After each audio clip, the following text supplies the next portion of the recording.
Assalamualaikum warahmatullahi wabarakatuh. Waalaikumsalam warahmatullahi wabarakatuh. Yang terhormat dosen pengampu mata kuliah pembelajaran bahasa dan sastra di kelas tinggi, Ibu Dena Delawati MPD. Kami dari kelompok 1 akan menjelaskan tentang model pembelajaran yang bisa meningkatkan keterampilan membaca. Sebelum itu, perkenalkan anggota kelompok 1, ada Mbak Talita Sapasada, ada Mas Reza Anggun Lesmana, dan saya sendiri Ahmad Zaitun Naja, ada Mas Wahyu Andriansyah dan Mas Fairuz. Akan diawali oleh Mbak Talita Sapasada. Kepadanya dipersilakan.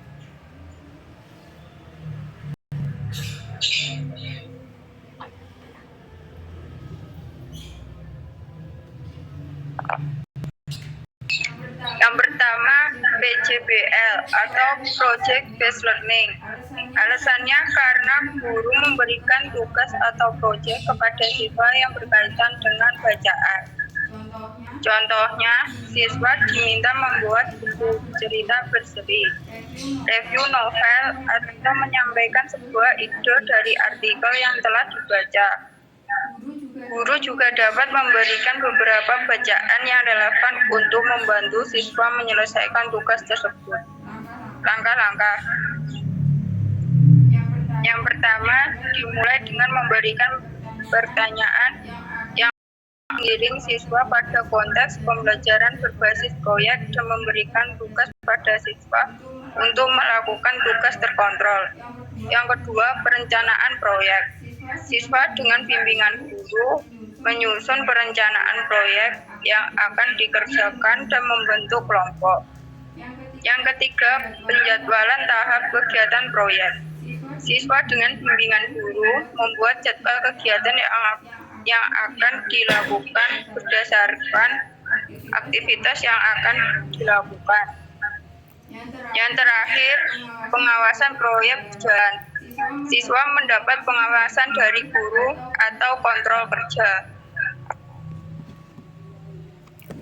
Yang kedua yaitu CIRC atau Cooperative Integrated Reading and Composition.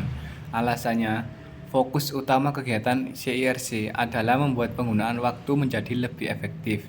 Siswa dikondisikan dalam tim-tim kooperatif yang kemudian dikoordinasikan dengan pengajaran kelompok membaca supaya memenuhi tujuan lain seperti pemahaman membaca, kosakata, pembacaan pesan, dan ejaan. Tujuannya yaitu meningkatkan kesempatan siswa untuk membaca dengan keras dan menerima umpan balik dari kegiatan membaca. Dengan membuat para siswa membaca untuk teman satu timnya dengan melatih mereka mengenai bagaimana saling merespon kegiatan membaca siswa. Langkah-langkah CIRC terdapat 5 tahapan dalam proses pembelajaran menggunakan model pembelajaran CIRC, yaitu sebagai berikut. Yang pertama, orientasi. Pada fase ini, guru melakukan persepsi dan pengetahuan awal siswa tentang materi yang akan diberikan. Kegiatan ini juga memaparkan tujuan pembelajaran yang akan dilakukan kepada siswa.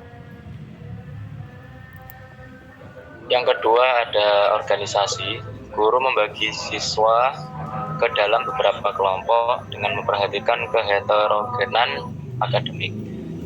Membagikan bahan bacaan tentang materi yang akan dibahas kepada siswa. Menjelaskan mekanisme diskusi kelompok, juga tugas yang harus diselesaikan selama proses. Yang ketiga, pengenalan konsep. Mengenalkan tentang suatu konsep baru yang mengacu pada hasil penemuan selama eksplorasi.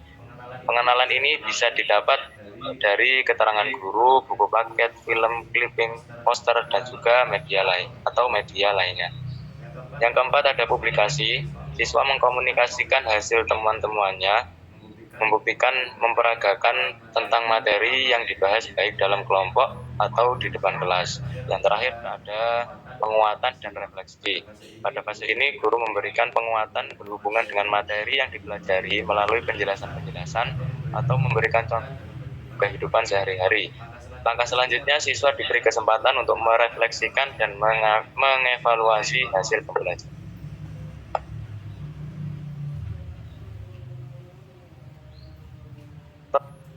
Yang ketiga ada inquiry. keterampilan membaca, karena model ini dapat meningkatkan keterampilan pemikiran kritis dan reflektif siswa dalam membaca. Dengan menggunakan teknik inquiry, siswa menjadi lebih aktif dan terlibat dalam proses pembelajaran. Siswa juga diharapkan menjadi lebih mandiri dan mampu meningkatkan kemampuan membaca, serta memberi pengaruh pada kinerja dan prestasi belajarnya secara keseluruhan. Langkah-langkah. Yang pertama, dengan mempersiapkan kontekstualisasi.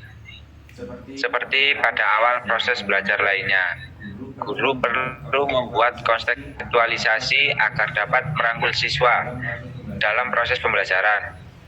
Kontekstual yang menarik untuk memasuki keterampilan membaca, yaitu dengan memperkenalkan jenis teks, genre, serta tema yang sesuai dengan umur, tingkat kemampuan membaca, dan minat siswa.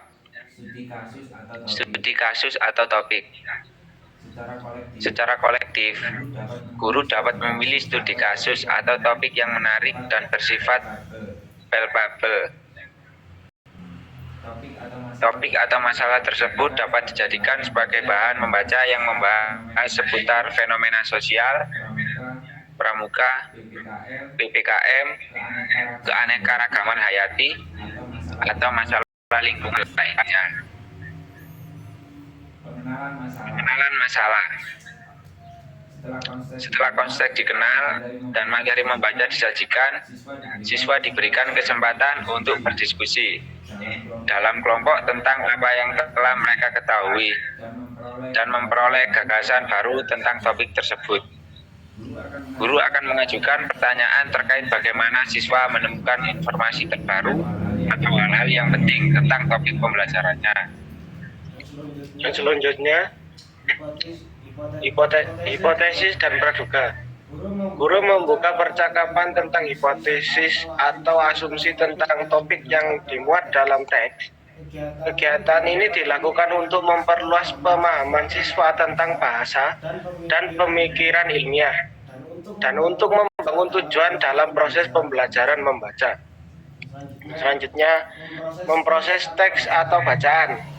Setelah siswa gemar membaca dan memahami konsep atau gagasan umum, mereka dapat membaca teks secara mandiri dan berkolaborasi dalam kelompok kecil, mencatat ide-ide penting, dan mengevaluasi penggunaan kata-kata atau istilah yang familiar atau istilah yang tidak familiar.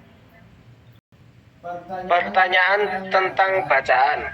Untuk menjawab bagaimana cara membaca dan memahami sesuatu, siswa perlu bertanya, memproses konsep, data, dan informasi yang sebelumnya telah dipelajari. Presentasi hasil. Siswa akan berbicara tentang hasil yang ditemukan, mengevaluasi pengalaman membaca, dan menyimpulkan apa yang dipelajari. Kemudian mereka akan mempresentasikan hasil studi mereka kepada kelas. Yang terakhir adalah langkah terakhir. Setelah presentasi, guru dapat menilai keterampilan membaca siswa dan program pembelajaran inquiry.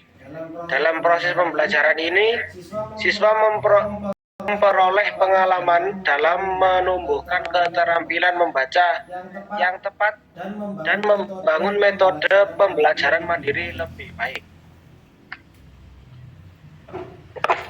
Itulah tadi penjelasan mengenai model-model pembelajaran untuk meningkatkan keterampilan membaca siswa. Terima kasih atas perhatiannya dan mohon maaf atas segala kekurangan. Saya mewakili dari kelompok 1. Assalamualaikum warahmatullahi wabarakatuh.